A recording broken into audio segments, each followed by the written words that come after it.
Welcome all of you to this module. I will be covering regression models. So, the first part would be linear regression for multiple variables, and then this will be followed by logistic regression. So, this is a pretty old topic in the area of statistics and is considered as a tool in supervised learning, and the roots to linear regression stem from the work of Gauss, who used the idea of least squares for a linear fit.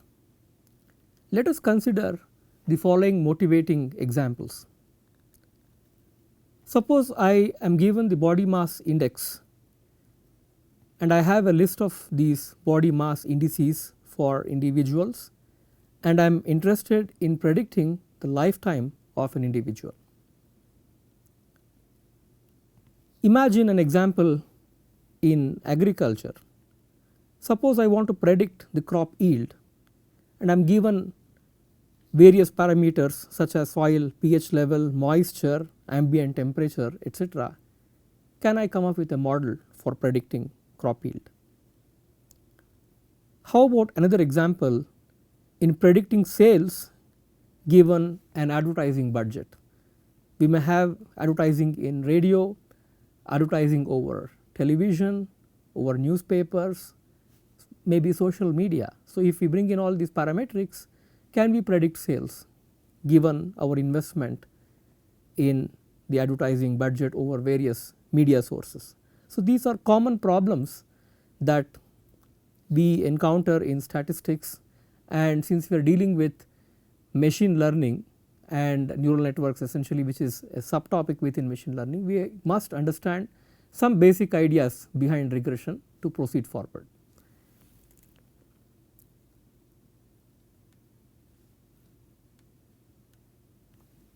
Now, we are interested in predicting the quantitative response of a variable y given the variables x1, x2, so on till xn, right. For example, in the crop yield question, x1 was maybe the soil pH level, x2 might have been the moisture content, so on and so forth. So, we can have different variables and we are interested in predicting the quantitative response of a particular quantity. This can be scalar, in some cases we can also formulate a vector kind of formulation. We will assume scalar for this moment. So, what do we seek within these models? First, we seek relationship between a variable to a quantitative response. This is very important. We seek relationship between a variable to a quantitative response. Second, we may want to assay the strength of the relationship and which variables are statistically more significant, right. This is very important. For example, if you think about the advertising situation, maybe we can think about more sales probably with newspaper advertising versus possibly over the television, because there are more people that read the newspapers, etc. So, we may need indicators which assay the strength of the quantitative response, and we would like to accurately predict the future. This is very important, and there are other motivations for this problem. Let us consider a simple linear regression problem which is over a one variable case. Y is approximately alpha naught plus alpha 1 x. So, this is the kind of relationship that we want to formulate using the model. That is, we are regressing y on x. Alpha naught is the intercept here, alpha 1 is the slope. So, this is basically a linear relationship, and we need to estimate these parameters alpha naught and alpha 1 from data. At this point, you will ponder that these are just approximations. That is the reason why we have written an approximation sign here. Y is approximately equal to alpha naught plus alpha 1 x. In the true case, we do not know how the relationship is, right. We want to keep the model simple and we want it to be a linear model. So, therefore, we are expressing it in this form. And you should also observe that data could be possibly noisy. So, we will handle this subsequently. Now, how do we estimate the coefficients, right? All I have is the data which comprises of the pairs xi yi for I equals 1 to n. I have n data points, and alpha naught hat and alpha 1 hat are estimates of the model. They are of the model parameters, right? They are estimates of the model parameters. Now, to predict the future response y hat in response to variable x, we formulate y hat to be alpha naught hat plus alpha 1 hat times x. So, this is our predictor, and using this predictor we need to kind of minimize in some sense the deviation of what you observe in yi with respect to your prediction, which is yi hat according to this model. Now, in order to go one step forward, we formulate the error for the data point xi yi with respect to the predictor yi hat, right. I am given data points xi yi, for every xi I have yi, and I formulate this predictor yi hat, which is according to this linear relationship. Now, epsilon I, which is yi minus yi hat, can be simplified as follows. So, this yi hat we will replace it with this quantity alpha naught hat plus alpha 1 hat times xi. So, this is my deviation.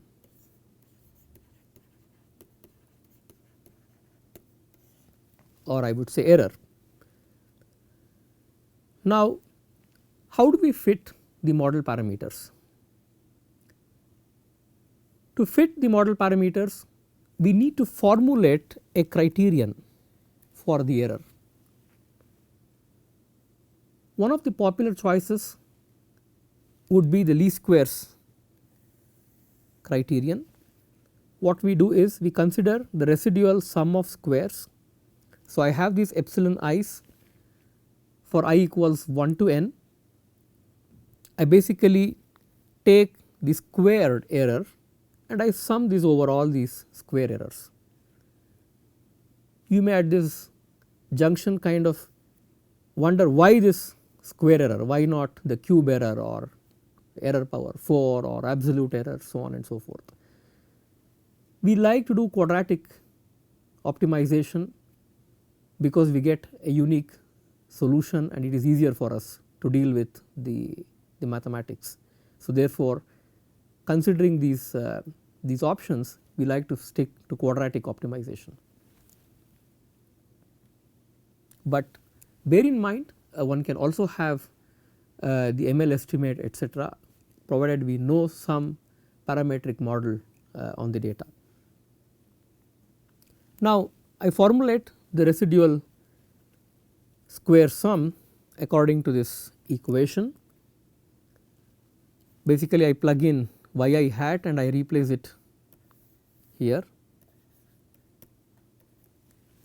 Now, the goal is to minimize this residual square sum over the parameters alpha naught hat and alpha 1 hat. So, the procedure is straightforward. We invoke basic calculus. I take the derivative of RSS with respect to alpha naught hat and alpha 1 hat, set that equal to 0, and I verify that the second derivative with respect to these variables are positive, so that indeed we are minimizing this. Okay. Now, once we formulate this, it is easy for us. We take the derivatives and set it equal to 0. taking the partial derivative of RSS with respect to alpha naught hat, we will end up with this equation here, which is minus, because you have a square there and there is a negative sign sticking to sticking before alpha naught hat. So, therefore, we have a minus 2 summation I equals 1 to n within braces yi minus alpha naught hat minus alpha 1 hat xi, and this has to be equal to 0. So, you pull the negative 2 there, what we will end up with is this equation summation I equals 1 to n yi equals. So, you have the sigma I equals 1 to n alpha naught, after transposing this negative becomes positive. So, this is n times alpha naught hat plus alpha 1 hat times summation I equals 1 to n xi. This is straightforward transposing this equation, so that we have positive quantities on both sides of the equation in terms of the sign. Now, we define x bar and y bar to be the sample means, and x bar is just 1 over n summation I equals 1 to n xi, and y bar is 1 over n summation I equals 1 to n yi. So, using the simplification, we get alpha naught hat is y bar minus alpha 1 hat x bar. So, from equation A we can simplify to computing alpha naught and alpha 1 alpha naught hat and alpha 1 hat given the sample means x bar and y bar, and this gives us equation B. Okay. Now, once we understand the trick, we do the same thing with respect to alpha 1 hat. We take the partial derivative with respect to alpha 1 hat. So, you have the square term. So, therefore, you have a 2 there, and since you have a negative sign sticking in front of alpha 1 hat, so you have a minus sign there, and then the partial derivative of this term alpha 1 hat xi is xi, that is when you take the partial derivative with respect to alpha 1 hat, you will end up with xi. So, this is what it simplifies to. Now, you rearrange this equation slightly, this minus 2 will be pulled out. So, therefore, we get summation I equals 1 to n xi yi is alpha naught hat summation I equals 1 to n xi, because you group this term with this here, and again you have this term grouping them, and then you have this, right. So, you have xi yi in one case, you have alpha naught sticking out xi summation I equals 1 to n, then we have alpha 1 hat summation I equals 1 to n xi square. Now, using the previous relation that we had, which is this equation B into this equation C, we can do further simplification. So, let us focus on this alpha naught. This alpha naught can be written as y bar minus alpha 1 hat x bar, right, and now we simplify this further. It looks a little messy. So, what we will do is we will group alpha 1 hat and then the rest of the terms that do not involve alpha 1 hat, right. After doing a little bit of algebra and simplification, we will end up with this equation. This does not look very intuitive, or at least it is not easy for us to remember this. There is not much of a symmetry that you can see in the numerator and the denominator. So, let us try to simplify the numerator and the denominator in terms of a compact form.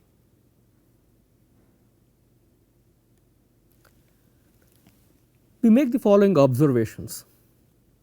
These are sort of straightforward.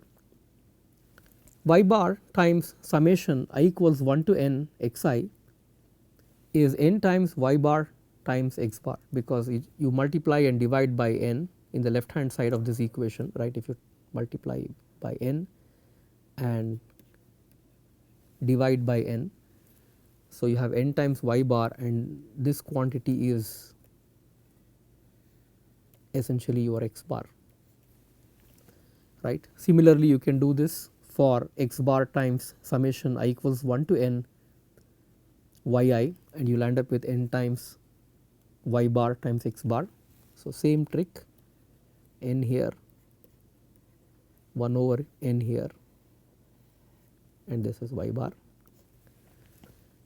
And if you take summation I equals 1 to n x bar y bar, because there is no indexing here, it is n times y bar x bar, there are n terms here, right. All of these quantities are essentially the same. Now, using this from these observations, which I denote by equation 1, we simplify the numerator in this equation d that I wrote here. So, this is what I have. So, I basically add and subtract these n times x bar y bar terms in a way that I can simplify. So, observe this. So, this is the numerator term from d.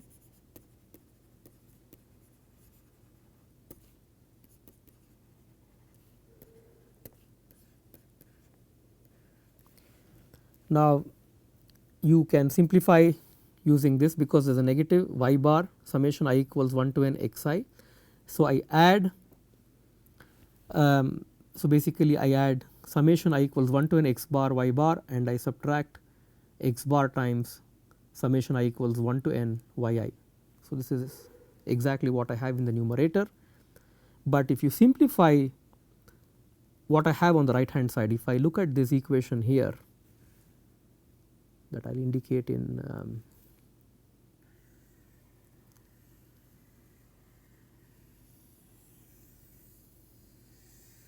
green, right. If I simplify this messy looking equation involving all these sums, it can nicely simplify in this form: summation I equals 1 to n xi minus x bar times yi minus y bar. This is a very compact form, and all you have to do is basically compute the sample means, subtract it with respect to each of these xi's and yi's, and take the product and sum them over all the data points. Now, the denominator can also be simplified similarly. So, let us consider the denominator term, which is summation I equals 1 to n xi square minus x bar times summation I equals 1 to n xi. So, this can be written in compact form as summation I equals 1 to n xi square. So, now the same trick like what we did earlier, an n sticking here, a 1 upon n sticking here. So, realize this as x bar. So, therefore, you have summation I equals 1 to n xi square, first term is kept the way it is. The second term simplifies to n times x bar times x bar, which is n times x bar square. Now, this is not enough. What we do is we add and subtract n x bar square, right. So, we will do the simplification. So, this is summation I equals 1 to n xi square. Now, this n x bar square is written like this, and I remove minus 2 times x bar times summation I equals 1 to n xi, and this simplifies as 2n times x bar square, the same trick, right. Take an n here and a 1 upon n here, and this basically gives us this result, and this is in a nice a minus b square form, and if we simplify this, we get summation I equals 1 to n xi minus x bar square. So, this is a compact form.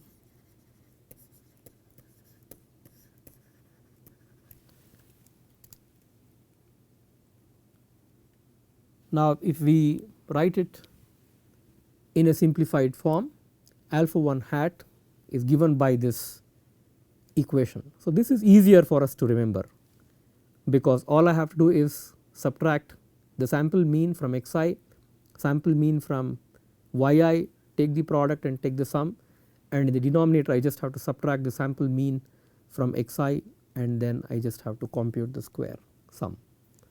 Okay. So, this is an easy way to remember. Now, having done this, we ponder if this idea is easy to generalize for the multivariable case.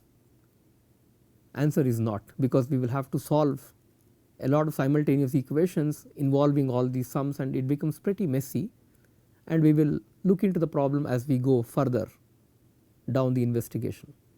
But before then, let us consider this regression problem with observation noise. Okay. Here is the setup of the problem. Typically, we may not know the true relationship of x with y,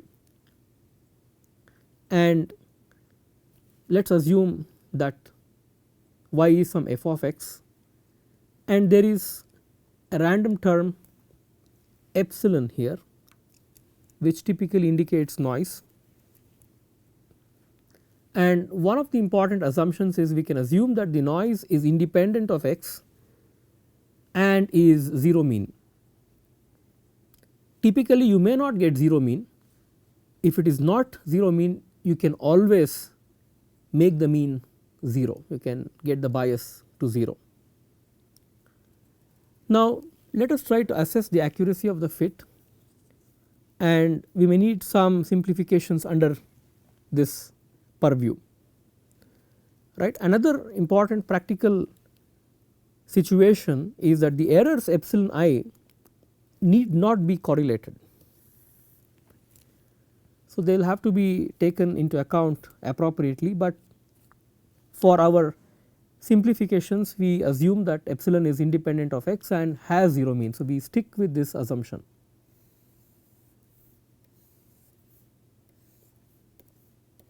Because if it is correlated, we can decorrelate it. If it has non-zero mean, we can always get it to 0 mean. So, we can take care of these things. Now, let us simplify this problem. We want expected value of y minus y hat square.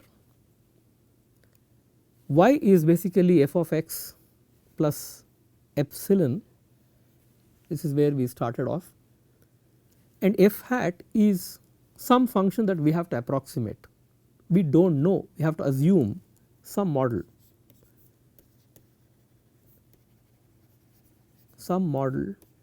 for f hat. F is the true model, f hat is what we need to assume. Let us simplify this further. We group the terms. So, we have f of x minus f x hat plus epsilon. So, you do the a minus b, a plus b square here, right, where a is f of x minus f hat of x and b is epsilon. So, I am doing this a plus b square. You simplify, you have expectation of f of x minus f hat of x square. Since expectation is linear, right, you have 3 terms. You have one term which is f of x minus f hat of x square, then you have epsilon square, and then you have f of x minus f hat of x times epsilon, and expectation is linear, and since we assume that the error is statistically independent of x, we can take the expectation into this product, and simplifying using this 0 mean assumption for the error, this term drives to 0, right, this is 0. So, all we are left is the expectation of f of x minus f hat of x square plus the variance of epsilon. Because this is 0 mean, the second moment happens to be the variance. Now, we cannot reduce the variance of epsilon. This is observation noise. I mean, we can remove the correlations etc., and we can simplify some things, but beyond which we cannot further simplify, we live with this error. But depending on the choice of f hat, because f hat is our model, it is our choice, we can minimize this quantity, which is we can minimize this expectation of f of x minus f hat of x square. So, in the noiseless case, y is f of x, and we assume the model f hat of x to be alpha naught plus alpha 1 x. Maybe I can put estimates here, right, if I want to figure out what the estimates are. So, I can choose my model appropriately that can reduce the error. So, if I choose higher terms in terms of my modeling, I choose alpha naught plus alpha 1 x plus alpha 2 x square dot dot dot, I can simplify this further, right. I can get a better fit, but the second term, which is variance of epsilon, I cannot reduce this further. I think this is an important note when you have to deal with things in practice.